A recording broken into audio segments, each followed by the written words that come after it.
Welcome to the Small Business Made Simple podcast, brought to you by socialmediaandmarketing.com.au. Being in business is never easy, but it can be simple, or at least simpler. Join me, your host Jen Donovan, every week where we focus on marketing, social media, and working towards simplifying your business. You with me? Let's do this. Gonna dream it big, 'cause someone out there listening. Everyone's got a voice to give, and it's time I heard you whistling, 'cause there's no point at all, in dreaming small.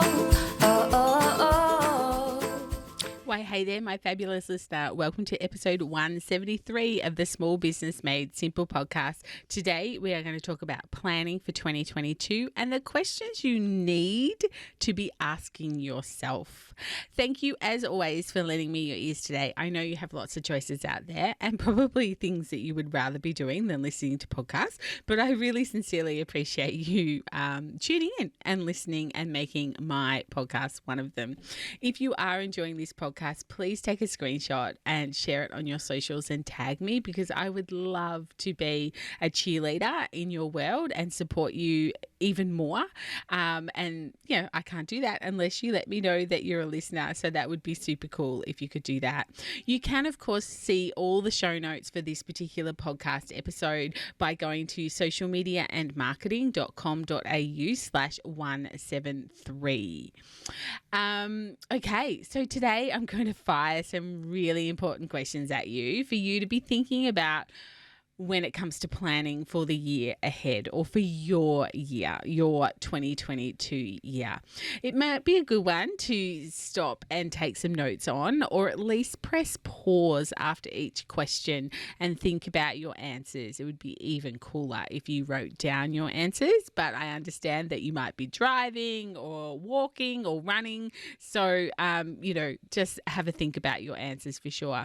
My hope is with this podcast episode that you'll be inspired by your own answers, and they will really help you get some direction for the coming year, and maybe even plan your year around some of the answers that you give to these questions. One of my favorite quotes around this whole planning thing is, it's not always that we need to do more, but rather we need to focus on less. And I think that's just so true for so many of us that have lots of balls in the air, that maybe not all those balls need to have our attention, and maybe we need to focus on less to become more profitable and better at our businesses. So anyway, let's get into it. I've got 10 questions here for you. Some of them are more thought-provoking than others, but like I said, the idea is that your answers will give you inspiration and direction and help you plan out your 2022. So let's get into it. First question, what did you enjoy working on last year? Number 2, what did you hate working on? Number 3, what did you absolutely love creating and working on? What do you never, ever want to do again inside your business? Now, some less thought-provoking but more business-focused questions, I guess you could say. Number 5 is, what's your biggest money maker? Or what was your biggest money maker last year? What was your least money maker? What brought you in the biggest or the most leads? What activity did you do that brought in the most leads in your business?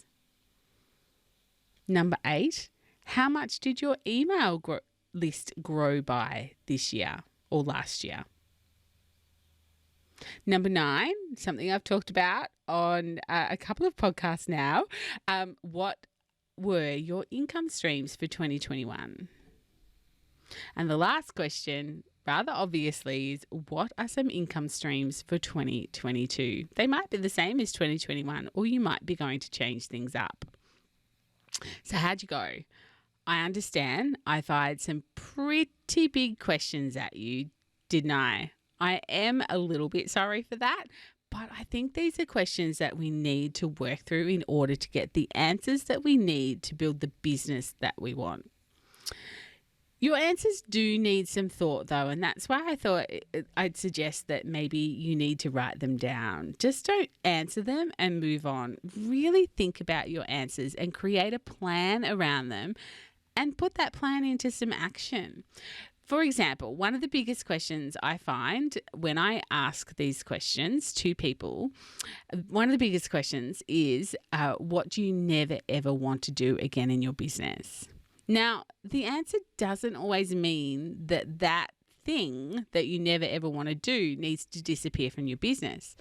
Perhaps the answer is that you just aren't the person in your business to do it. For example, social media often comes up as an answer to this particular question of things that you never ever want to do again, which I find a little bit funny, but understandably funny. For some, it's the absolute bone of their existence that they hate doing it, but they know it's necessary. So perhaps it's time, if that was your answer, that it's time to outsource something or to outsource it to somebody else. Whatever the answer is that you gave doesn't mean that you can't have it in your business, but maybe, again, you're just not the right person to do it. Outsource it. Clearly it's not a good use of your time if you don't like doing that task. The other questions that bring up a lot of chatter is, what was your biggest money maker and what was your least money maker?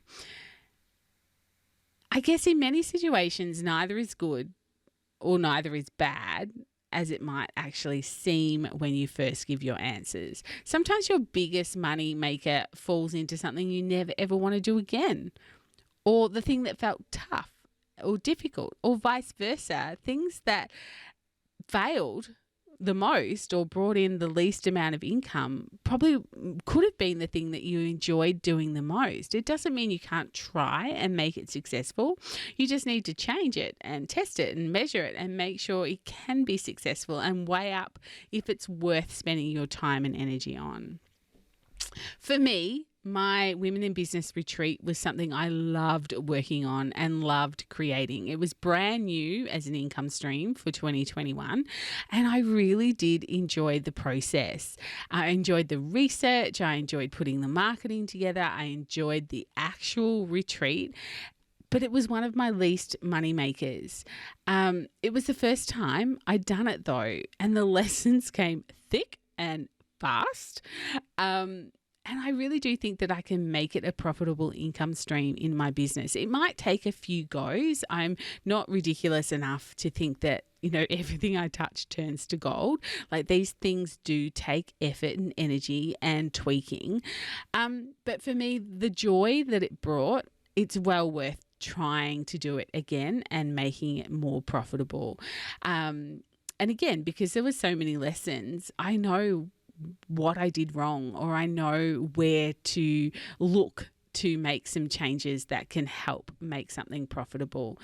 Of course, not everything needs to be profitable in your business. Sometimes you can do things for the love of doing it, but if that is your whole business model, then it's kind of more like a hobby than a business. I don't mean to offend anyone by saying that, but we are in business to make money. So for me, it does need to make money. It doesn't always have to happen the first time, such as my Women in Business retreat. But at the end of the day, if it can't make me money, it really does need to move aside for other activities that can. But for me, I will definitely be trying my business, my Women in Business retreat again as an income stream. For more thoughts and exercises on income streams, tune in next week for an episode that's all about that subject, all about income streams. I think you'll really get some great inspiration and ideas around that. And also it will really help nudge you into thinking about your marketing strategy as well. In full, we're friends, aren't we, disclosure, I must say that one of my biggest income streams for 2021, the one that brought in considerable amount of money, was really unfulfilling and exhausting and not something I enjoyed. It's something I 100% have to work on this year, because I just can't make that income stream disappear. It's just not it's just not practical to do that for a whole host of reasons that I can't go into on a podcast. But I need a plan, Stan. I need a plan to make that income stream work for me.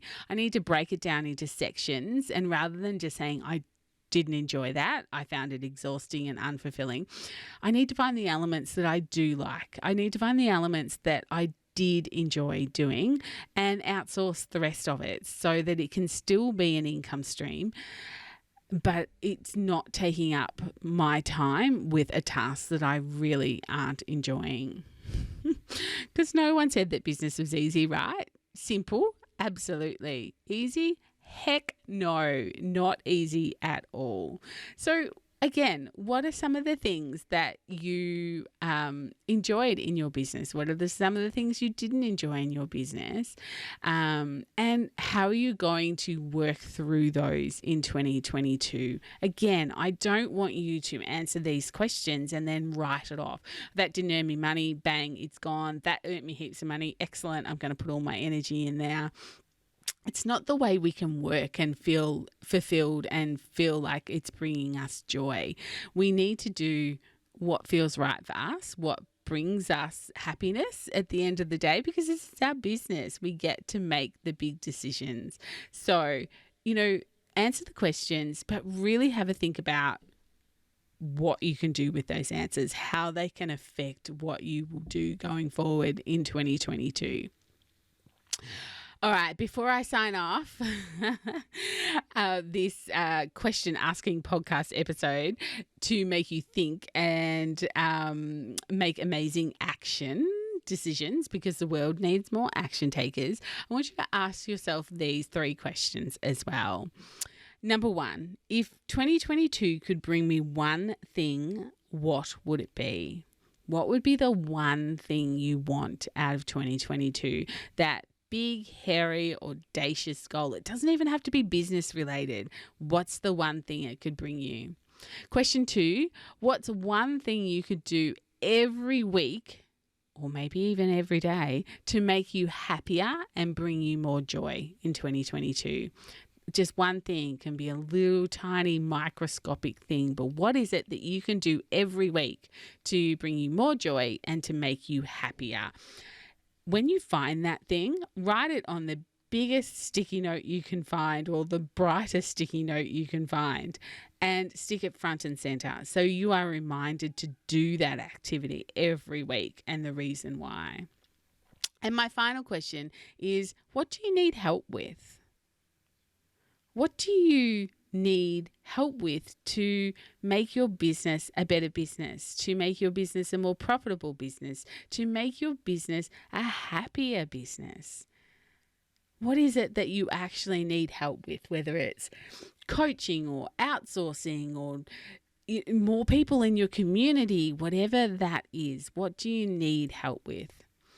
And if it's something you need help with and I'm the person to help you, I'm more than happy to have a bit of a chat with you around this.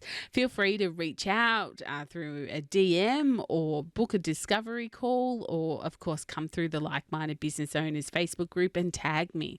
You can book a discovery call with me, a free discovery call with me at calendly.com/jen-smm/discovery. I know it's a terrible URL, isn't it? But look, go to the show notes, socialmediaandmarketing.com.au/173, and scroll down towards the bottom of the show notes and you will see the discovery there. Otherwise, you'll find it on my socials as well. And of course, you can find everything you need on that link for the show notes. But before I head off, don't forget about my planning day and my content planning day. If you haven't signed up, there's still time, but only just. So if you're listening to this in real time, Monday the 17th of January is my virtual planning day, and Thursday the 20th of January is a content planning day. You can find both those links in the show notes or on my Instagram link. Otherwise, send me a DM or an email and I will send those links to you. Otherwise, that's it. I think that's enough questions for one episode. I will see you back here for episode 174. But in the meantime, are we social? Are we hanging out on social media? If not, please please come over and help me hang out with you on social media, on Instagram at Jen Donovan _, Facebook Like-Minded Business Owners Facebook group, and on LinkedIn, of course, at Jen Donovan. But whatever you do, remember, my small business peeps, as my opening song says, there is no point in dreaming small. No time like the present. Tell it like you feel it, say it proud, be true, and let us see you for the star that you are. No point in dreaming small. I would like to acknowledge the traditional custodians of the land, the Yorta Yorta people, on which I record this podcast and conduct my business today, and pay my respects to their elders, past and present. I extend this respect to the Aboriginal and Torres Strait Islander people here with us today as well.